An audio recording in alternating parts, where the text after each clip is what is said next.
Next community selection ആണ് രണ്ടാമത്തെ stage. So community selection എന്ന് പറയുന്നത് it exclusively depends on the region already chosen. നമ്മൾ ആദ്യം ഒരു റീജിയൻ ചൂസ് ചെയ്തു, അതാണ് ഏരിയ.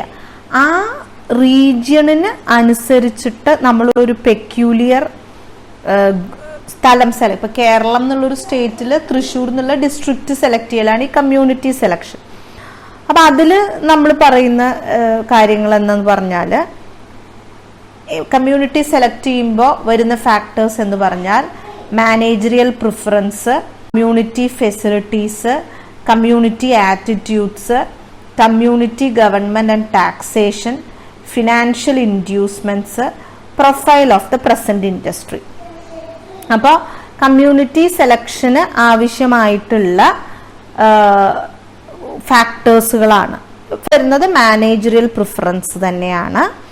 നമുക്കറിയാം മാനേജേഴ്സ് അല്ലെങ്കിൽ ആ ഒരു ഓർഗനൈസേഷന്റെ ട്രൂ ഓണേഴ്സ് ഏതൊരു അവർക്കുണ്ടാവും. ഇപ്പൊ ഇന്നൊരു ഡിസ്ട്രിക്റ്റ് ആണെന്ന് ഇന്നൊരു സ്റ്റേറ്റ് ആണെന്ന് തീരുമാനിച്ചാൽ ആ സ്റ്റേറ്റിലെ ഏത് ഡിസ്ട്രിക്റ്റ് ചൂസ് ചെയ്യണം എന്നുള്ളത് മോർ ഓവർ മാനേജറൽ തന്നെയാണ് എപ്പോഴും ഇമ്പോർട്ടൻസ് വരാറ്. പിന്നെ രണ്ടാമത് വരുന്നത് ആ കമ്മ്യൂണിറ്റിയിൽ അവൈലബിൾ ആയിട്ടുള്ള ഫെസിലിറ്റി, അതായത് cultural, social, recreational opportunities, house, streets, highways, medical services, fire, police protection, അങ്ങനെ തുടങ്ങിയിട്ടുള്ള. അതുപോലെ ഇപ്പൊ ടാക്സ് കൺസെഷൻസ് എന്തെങ്കിലും ഉണ്ടാകുന്നുണ്ടെങ്കിൽ ചിലപ്പോ റിലീജണൽ ചേർച്ചസോ അങ്ങനെയുള്ള എന്തെങ്കിലും ഒരു ഇത്, അല്ലെങ്കിൽ ലൈബ്രറി, സ്കൂള്, അങ്ങനെയുള്ള കാര്യങ്ങളുടെ അവൈലബിൾ, അങ്ങനെ ആ ഒരു സ്ഥലത്ത് അവൈലബിൾ ആയിട്ടുള്ള മറ്റു ഫെസിലിറ്റീസ് ആ ഒരു ഓർഗനൈസേഷന് അവിടെ എസ്റ്റാബ്ലിഷ് ആവുമ്പോൾ അതിനോട് അസോസിയേറ്റഡ് ആയിട്ടുള്ള ഒരു ടൗൺഷിപ്പിൽ ലഭ്യമാകുന്ന മറ്റു ഫെസിലിറ്റീസ്, അത് കമ്പനിക്ക് കിട്ടുന്ന ഫെസിലിറ്റീസ് ആവണം എന്നില്ല. ഇപ്പൊ നമ്മൾ ഏരിയ സെലക്ട് ചെയ്യുന്ന പോലെ വാട്ടർ, കമ്മ്യൂണിക്കേഷൻ അല്ലെങ്കിൽ ട്രാൻസ്പോർട്ടേഷൻ, വേസ്റ്റ് അങ്ങനെ ആയിരിക്കണം എന്നില്ല. പക്ഷെ ഒരു സൗകര്യം, പൊതുവിൽ മറ്റു സൗകര്യം എങ്ങനെയാണ് ആ കമ്മ്യൂണിറ്റിയിൽ എന്നുള്ളത്. മൂന്നാമത്തത് വരുന്നത് കമ്മ്യൂണിറ്റിയുടെ ആറ്റിറ്റ്യൂഡാണ്. അത് വളരെ ഇമ്പോർട്ടൻ്റ് ആണ്. കാരണം എന്ന് വെച്ച് കഴിഞ്ഞാൽ വെൽക്കമിങ് ആറ്റിറ്റ്യൂഡ് ഉള്ള ഒരു സ്ഥലത്ത് പോയാണ് നമ്മളുടെ ഇത് വെക്കുന്നതെങ്കിൽ നമുക്ക് അവിടെ കാര്യങ്ങൾ വളരെ എളുപ്പമായിരിക്കും. അതല്ല, ബസ് ഓപ്പർച്യൂണിറ്റീസ് ഇൻക്രീസ്ഡ് ആവും. ഇപ്പൊ ഒരു ഒഫൻസീവ് നേച്ചറിലുള്ള സംഭവങ്ങളൊന്നും അവിടെ വരില്ല. ആന്റി ഇൻഡസ്ട്രിയൽ ആക്ടിവിറ്റീസോ ലാക്ക് ഓഫ് കോപ്പറേഷനോ interest enthusiasm on the part of community ഒന്നും ചിലപ്പോൾ വരില്ല.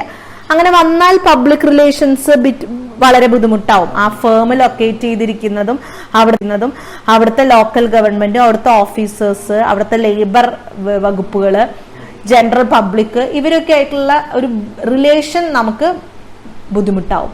ഒരു പോസിറ്റീവ് റിലേഷൻ ഉണ്ടെങ്കിൽ മാത്രം തന്നെ നമുക്ക് എന്ത് ചെയ്യാൻ പറ്റുള്ളൂ, ഇത്തരം കാര്യങ്ങളൊക്കെ നമുക്ക് സജീവമായിട്ട് വരാൻ പറ്റുള്ളൂ.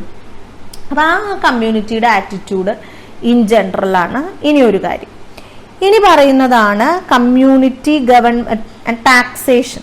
അതൊരു വലിയ ലീഗൽ കാര്യങ്ങൾ, അതുപോലെ ഗവൺമെന്റിന്റെ പോളിസീസ്, ടാക്സ് ബെനിഫിറ്റ്സ്, അത് കമ്മ്യൂണിറ്റി സെലക്ട് ചെയ്യുമ്പോൾ നമ്മൾ കൺസിഡർ ചെയ്യും.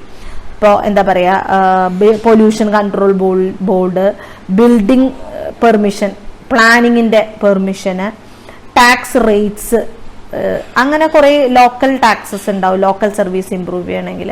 അപ്പൊ അങ്ങനെ കുറെ കാര്യങ്ങളുണ്ട്. അപ്പൊ അതും നമ്മൾ കമ്മ്യൂണിറ്റി സെലക്ട് ചെയ്യുമ്പോൾ, അതൊരു ഏരിയ സെലക്ട് ചെയ്യുമ്പോൾ നമ്മൾ അത് ബോദർ ചെയ്യില്ല. ഏരിയ സെലക്ട് ചെയ്തിട്ട് അതിലൊരു കമ്മ്യൂണിറ്റി ചൂസ് ചെയ്യുമ്പോൾ നമ്മൾ ഇത്തരം കാര്യങ്ങൾ നോക്കും. ഫിനാൻഷ്യൽ ഇൻഡ്യൂസ്മെന്റ്, അതായത് local and state government financial ഹെൽപ്പുകൾ കൊടുക്കുന്നുണ്ട് ഒരു സ്പെസിഫിക് ഏരിയയിൽ ലൊക്കേറ്റ് ചെയ്യുക എന്ന്. ഒരു ഇൻഡസ്ട്രിയൽ എസ്റ്റേറ്റിലോ അല്ലെങ്കിൽ ഒരു എന്താ പറയാ അങ്ങനെയുള്ളൊരു സൈറ്റുകളിലൊക്കെ ഇൻഡസ്ട്രിയൽ പ്രൊമോഷൻ വേണമെന്ന് ഗവൺമെന്റ് ഡിസൈഡ് ചെയ്തിട്ടുള്ള ചില സൈറ്റിലൊക്കെ നമ്മൾ ലൊക്കേറ്റ് ചെയ്താൽ ഗവൺമെന്റിന്റെ ഭാഗത്തുനിന്ന് നമുക്ക് ഫിനാൻഷ്യൽ ഹെൽപ്പുകൾ ഉണ്ടാവും, മോണിറ്ററി ഗ്രാൻഡുകൾ ഉണ്ടാവും. അപ്പൊ അതൊരു ഇങ്ങനെയുള്ള ടെമ്പററി നേച്ചറാണ്. പക്ഷെ എന്നിരുന്നാലും നമ്മൾ ആ ഒരു ഗ്രാൻഡിനെ മാത്രം ബേസ് ചെയ്തിട്ട് ചിലപ്പോൾ പോളിസി മാറ്റങ്ങൾ വരുമ്പോൾ അത്തരം ഫിനാൻഷ്യൽ ഇൻഡ്യൂസ്മെന്റുകൾ ഇല്ലാണ്ട് വരാം. അപ്പൊ നമ്മൾ കമ്മ്യൂണിറ്റി സെലക്ട് ചെയ്യുമ്പോൾ ഫിനാൻഷ്യൽ ഇൻഡ്യൂസ്മെന്റുകൾ, മോണിറ്ററി ഗ്രാൻസുകൾ കിട്ടുന്നുള്ള ഒറ്റ ലക്ഷ്യത്തിൽ അവിടെ കൊണ്ട് സെലക്ട് ചെയ്യരുത്. മറ്റ് ഫെസിലിറ്റീസിന്റെ ഒപ്പം ഇത്തരം കാര്യങ്ങളും കൂടി ഉണ്ട് എന്ന് ആണെങ്കിൽ നമുക്ക് എപ്പോഴും അങ്ങനെ അത്തരം കമ്മ്യൂണിറ്റീസ് ധൈര്യമായിട്ട് നമുക്ക് ചൂസ് ചെയ്യാം. ഇനി പറയുന്നതാണ് പ്രസന്റ് ഇൻഡസ്ട്രിയുടെ പ്രൊഫൈല്. അതൊരു വലിയ എന്താ പറയാ, ആ കമ്മ്യൂണിറ്റിയിൽ ഓൾറെഡി റെലവെന്റ് ആയിട്ടുള്ള മറ്റ് ഇൻഡസ്ട്രികൾക്ക് അവരുടെ ഇപ്പോഴത്തെ പ്രൊഫൈൽ എങ്ങനെയാണ്, അവിടെ ഏറ്റവും കൂടുതൽ അവിടെയുള്ള ഇൻഡസ്ട്രീസ് ഏതാണ്. ഇപ്പൊ ഒരുപാട് ആൾക്കാർ ഫ്ലറിഷ്ഡ് ആയിട്ട് ഒരു ഗ്രൂപ്പ് ഓഫ് ഇൻഡസ്ട്രി അവിടെ ഉണ്ടെങ്കിൽ അത്തരം ഇൻഡസ്ട്രിക്ക് ആയിരിക്കും വളക്കൂറുള്ള മണ്ണാണ് ചിലപ്പോൾ അത് ആവുക.